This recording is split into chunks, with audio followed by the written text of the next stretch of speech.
आउज़ुबिल्लाहिमिनश्शैतानिर्रजीम बिस्मिल्लाहिर्रहमानिर्रहीम। शुरू अल्लाह ताला के बबरकत नाम से जो बड़ा मेहरबान और नहायत रहम करने वाला है। Maths science group grade 10th students, अपने प्रीवियस लेक्चर में मैंने आपको रेशो के बारे में बताया कि रेशो क्या होता है। इस लेक्चर में हम लोग प्रोपोर्शन के बारे में पढ़ेंगे कि प्रोपोर्शन कैसे होता है और इसको सिंबॉलिकली कैसे रिप्रेजेंट किया जाता है, यानी कि सिंबॉलिकली इसे कैसे लिखा जाता है और इसे सॉल्व कैसे किया जाता है, वो आज हम समझेंगे कि प्रोपोर्शन क्या होता है, इसे सिंबॉलिकली कैसे रिटर्न किया जाता है और इसको सॉल्व कैसे किया जाता है, वो आज हम इस टॉपिक में पढ़ेंगे, यानी कि अपने इस लेक्चर में पढ़ेंगे हम। प्रोपोर्शन।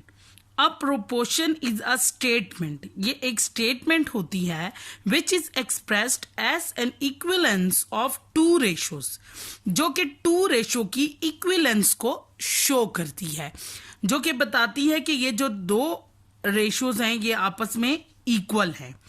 जैसे इफ टू रेशोज, हम दो रेशो ले लेते हैं, A ratio B and C ratio D are equal. हम कहते हैं कि दो रेशोज हैं, ए रेशो बी और सी रेशो डी, जो कि आपस में इक्वल है।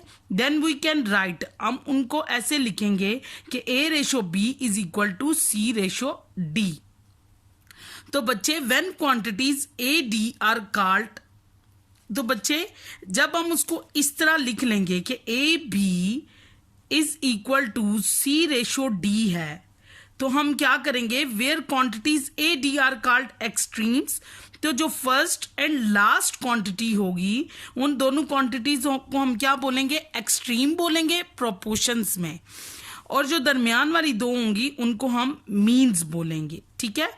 Symbolically the proportion of A B C and D is written as, symbolically कैसे लिखते हैं हम, इज इक्वल टू का निशान हटा के 4 डॉट्स का इस्तेमाल कर लेते हैं। हम क्या करते हैं, प्रोपोर्शन में हम रेशो में 2 डॉट्स लगाते थे, प्रोपोर्शन में हम कैसे लगाते हैं कि ए बी फिर 4 डॉट किसको शो करते हैं, प्रोपोर्शन को शो करते हैं, proportion to C ratio D, जिसको हम एक इक्वल लिख सकते हैं और इसका फॉर्मूला होता है इसको अप्लाई, यानी कि ये मल्टीप्लाई करने।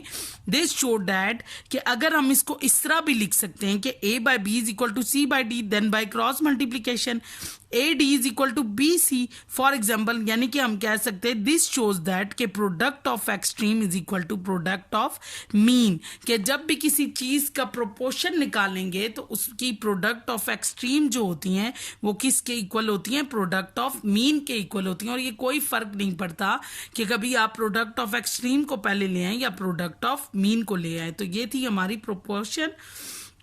अब हम इससे रिलेटेड एक्सरसाइज 3.1 के क्वेश्चन सॉल्व करेंगे। तो हम चलते हैं एक्सरसाइज 3.1 के क्वेश्चन नंबर 11 की तरफ। Find x in the following proportions, ये क्वेश्चंस आपको दिए हुए 5 पार्ट्स इन एक्स को इन द फॉलोइंग प्रोपोर्शंस, इन ये जो आपको प्रोपोर्शंस दी हुई हैं इसमें से आप लोगों ने एक्स की वैल्यू फाइंड आउट करनी है। तो कोई से 2 पार्ट जो है वो मैं आपको सॉल्व करवा देती हूँ, बकाया के पार्ट जो है वो आप लोग खुद इन्हीं क्वेश्चंस की हेल्प से करेंगे। तो सबसे पहले हम सॉल्व करते हैं क्वेश्चन नंबर 3।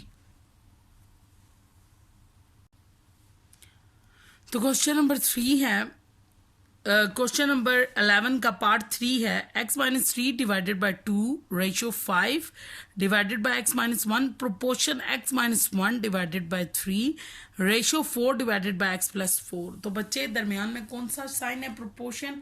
तो प्रोपोर्शन को हम कैसे सॉल्व करते हैं, मैंने आपको पहले बताया था, इन दो इक्वेशंस को मल्टीप्लाई करते हैं, एक्सट्रीम और मीन को।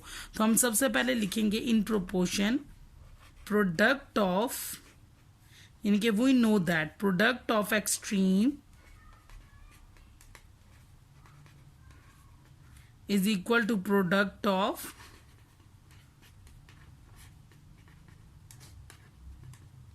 मीन। हम लोगों ने x की वैल्यू निकालनी है, तो अब हम क्या करेंगे, first and last x minus 3 multiply by 4 our x plus 4 is equal to 5 over x minus 1 multiply by x minus 1 over 3। ये और ये कैंसिल हो जाएंगे, इसमें से 2 1 ज़ा 2 2 2 ज़ा 4 कैंसिल हो जाएंगे। 2 किससे मल्टीप्लाई हो जाएगा, x माइनस 3 से, तो डिवाइड क्या हो जाएगा, x प्लस 4।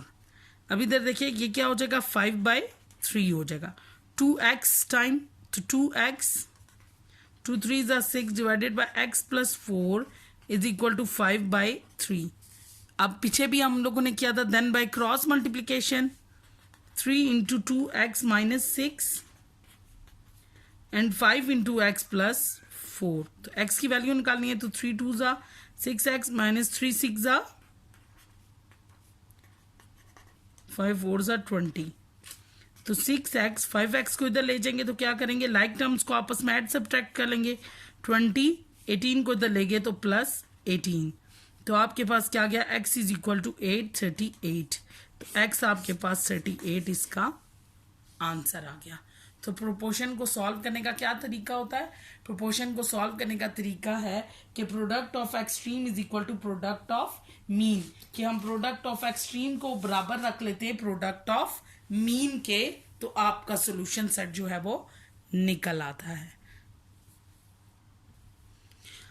ये तो था क्वेश्चन नंबर 11 का पार्ट 3। अब हम सॉल्व करेंगे क्वेश्चन नंबर 11 का पार्ट 4, जो कि है P square plus P cube plus Q square ratio x proportion P cube minus Q cube divided by P plus Q ratio P minus Q का whole square.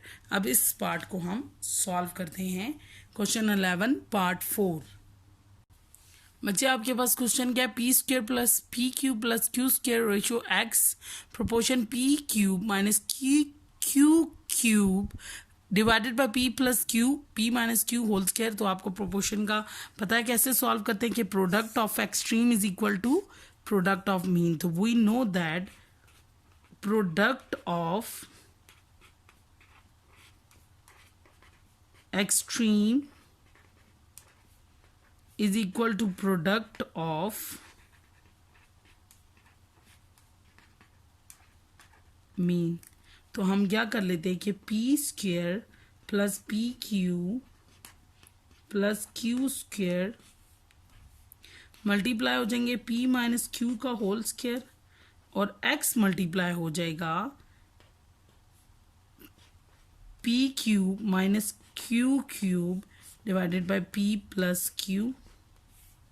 इसके over में 1 है तो हम क्या कर लेते हैं, क्रॉस मल्टीप्लिकेशन कर लेते हैं। P square plus P Q plus Q square P minus Q, हम इसको लिख सकते हैं पी माइनस क्यू 2 टाइम्स है, इसलिए इसको अलग-अलग कर लेते हैं।